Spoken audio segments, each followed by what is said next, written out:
खाजगी आरामबस वाहतूक व्यावसायिक दरवर्षी विविध कराच्या रूपानं शासनाला कोट्यावधी रुपयांचा महसूल देतात. त्याचबरोबर दररोज हजारो प्रवाशांना सुरक्षित, वेळेवर आणि आरामदायी सेवा पुरवतात. मात्र व्यावसायिकांना स्वतंत्र टर्मिनल, थांबे किंवा सुविधा मिळत नाहीत.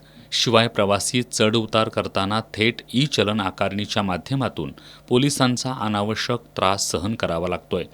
कोल्हापुरातील छत्रपती ताराराणी चौक परिसरात अधिकृत थांबा जाहीर करून प्रतीक्षालय, स्वच्छतागृह, पिण्याचे पाणी आणि सुरक्षा उपलब्ध करून द्यावी.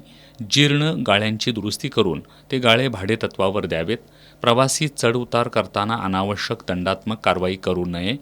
खाजगी बस वाहतूकदारांसाठी स्वतंत्र, स्वच्छ आणि सुरक्षित टर्मिनल उभारावं, अशा मागण्या कोल्हापूर जिल्हा आराम बस वाहतूक संघटनेच्या वतीनं करण्यात आलेत.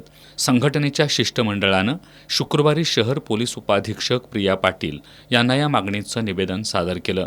मागण्यांकडे दुर्लक्ष केल्यास भविष्यात आंदोलन छेडू, असा इशारा या निवेदनात देण्यात आलाय. यावेळी संघटनेचे जिल्हाध्यक्ष सतीशचंद्र कांबळे, उत्कर्ष पवार, गौरव कुसाळे, रियाज मुजावर, अण्णा मालेकर, दिलदार मुजावर आदी उपस्थित होते.